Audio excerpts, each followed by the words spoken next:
de Dieu comme lui. Parce que ce qu'il fait est incomparable. Ce qu'il fait est inimaginable. C'est pourquoi nous chantons. Ce que Dieu fait est inimaginable. Ce que Dieu fait, personne ne peut le réaliser. Ce que Dieu fait est inimaginable. Ce que Dieu fait, personne ne peut le réaliser. Il nous donne au-delà de ce que nous pouvons penser ou imaginer. Il nous donne au-delà de ce que nous pouvons penser ou imaginer. Alléluia. Il n'y a que ton Dieu pour faire cela. Il n'y a que ton Dieu pour te donner au-delà de ce que tu peux penser et au-delà de ce que tu peux imaginer. Parce que ton Dieu agit encore. Il est le bâtisseur infatigable. Il ne se lasse pas à travailler. Et ce matin, sinon en ce début de midi, ton Dieu va encore te visiter. Ton Dieu va encore te faire grâce. Parce que nous allons parler de lui et de ce qu'il est capable de faire. Et nous avons choisi pour thème depuis ce matin de la main. La main. Nous parlons de la main. Bien-aimés dans le Seigneur, nous avons tous une main. Chaque être humain a une main. Tous nous avons la main. Et la main est un instrument très important pour notre vie. La main est un instrument très important pour l'homme. C'est avec notre main que nous réalisons les choses. C'est avec notre main que nous agissons. C'est avec notre main que nous démontrons de quoi nous sommes capables. La main. Et donc, en réfléchissant sur la main, j'ai cherché une définition. Et je suis allé trouver une définition très simple qui va nous permettre de comprendre la suite du message. La main. La définition que je vous propose ce matin, c'est que la main est une force. La main est une puissance. La main est une pression qui permet à l'homme de réaliser ses pensées par les actes. Ta main est une force. Ta main est une puissance. Ta main est une pression qui te permet à toi de réaliser tes pensées par des actes. Alléluia. Frères et sœurs, j'explique alors la définition. Dieu nous a donné les mains pour que à travers nos mains nous puissions réaliser les choses. C'est avec ta main qu'on peut juger ta force. C'est avec ta main qu'on peut juger ou définir ta puissance. Alléluia. C'est avec ta main que tu travailles. Donc la main te permet de réaliser tes pensées par des actes. Je vous donne un exemple. Tel que vous me voyez debout. Est-ce que vous pouvez savoir si je suis fort ou je ne le suis pas?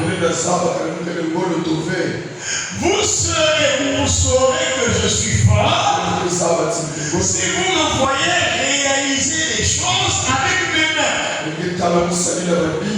C'est-à-dire, si ce baffe, il pèse 200 kilos et que moi je pèse 75, si vous voyez le berger Yvon soulever un baffe de 200 kilos, vous allez dire, ah, il est fort. Alléluia.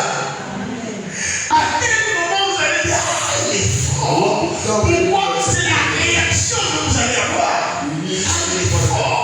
Parce que vous me voyez avec mes mains soulever quelque chose qui dépasse ma charge, mon poids. Alléluia.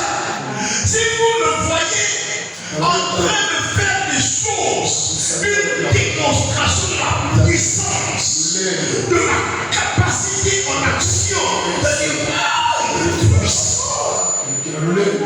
Amen.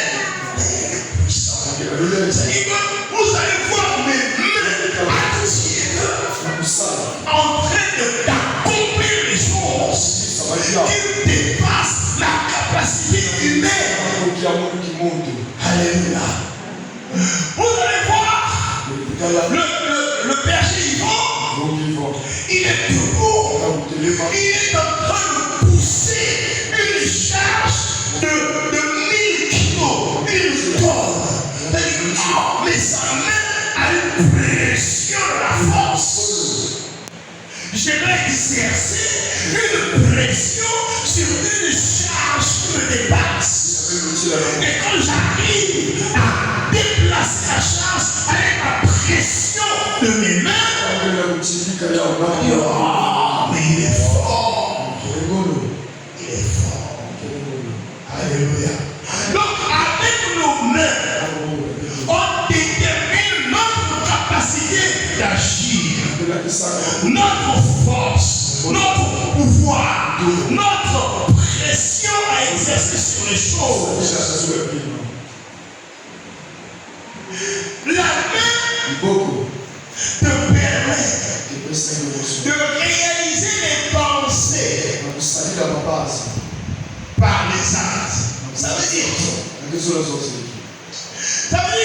que l'homme, avant d'agir, il conçoit d'abord les choses dans la pensée. Celui qui a fabriqué le micro là, il a réfléchi. Il a réfléchi. Il a étudié. Comment fabriquer un micro et les composants du micro. Et celui a réfléchi. Et quand il a compris dans sa réflexion, comme dans la pensée, le micro a déjà existé, sa main va commencer à travailler pour rendre le micro qu'il a créé dans sa pensée réel. Est-ce que vous avez la comprendre? Alléluia. Amen. J'espère que vous saisissez la pensée. Donc tout part de la pensée. Et la main, c'est un instrument puissant qui te permet de réaliser tes pensées, de faire que ce qui est invisible devienne visible. Est-ce que je parle à quelqu'un? C'est ta main qui va rendre visible ce qui est invisible en toi. C'est pourquoi, mes frères, celui qui a les mains et qui ne travaille pas, il est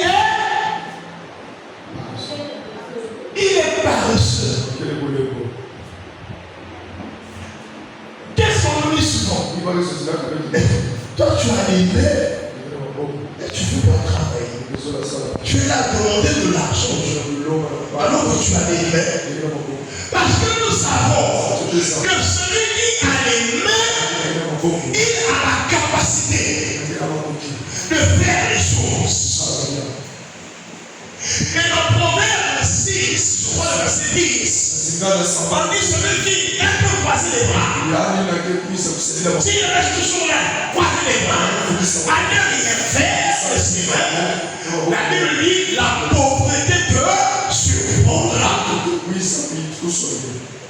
La pauvreté est l'ami de ceux-là qui ne veulent pas travailler de leurs mains.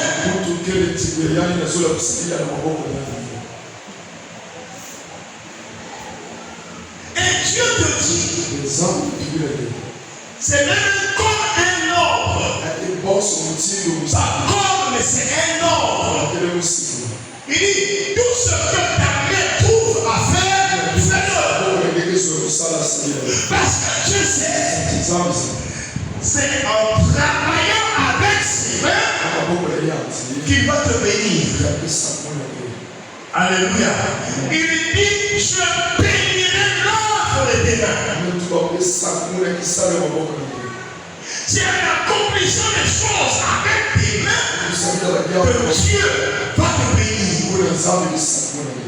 La Bible parlant de Joseph, la Bible dit les mains de Joseph étaient bénies.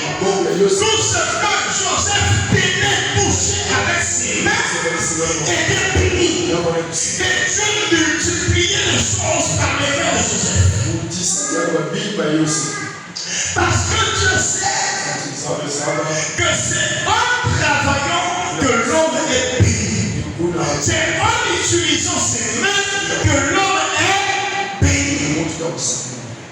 Frère, il n'y a pas un autre moyen pour être béni, c'est travailler.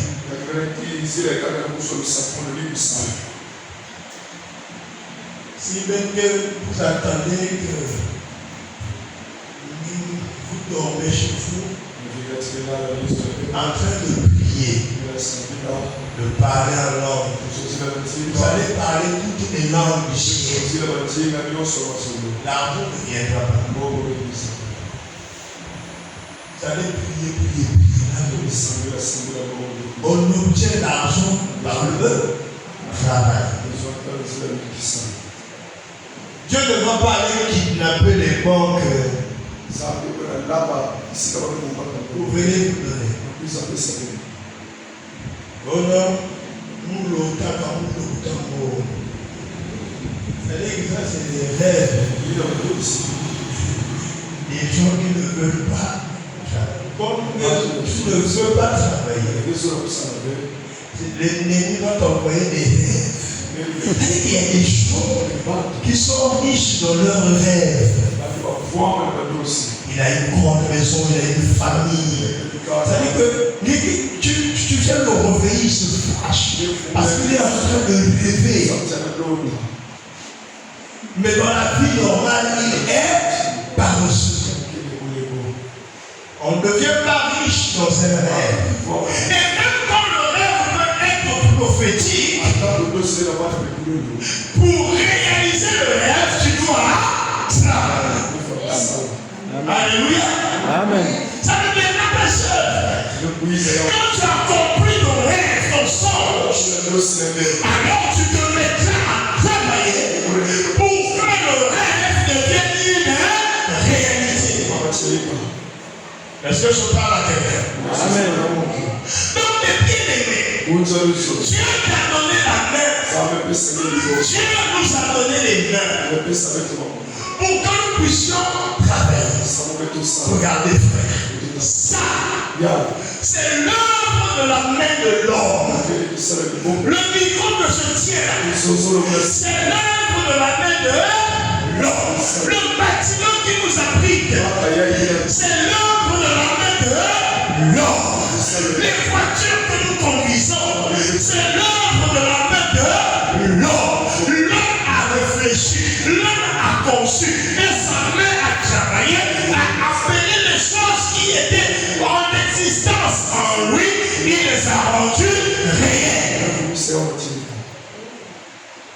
vous comprenez. Amen. Alors, frère, alors, ma soeur, si l'homme créé à l'image de Dieu a une main, c'est que Dieu lui-même aussi a une main. Dieu ne peut pas te donner la main si lui-même il n'en a pas. Est-ce que quelqu'un est d'accord? Amen. Dieu lui-même aussi a une main.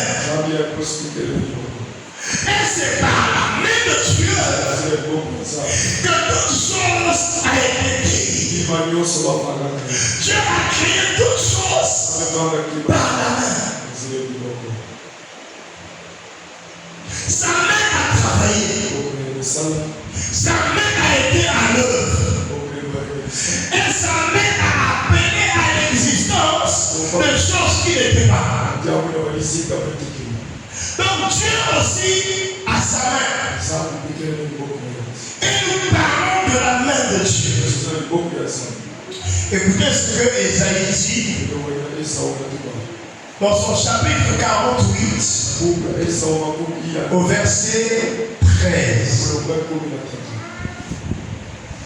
Ésaïe 48, le verset 13.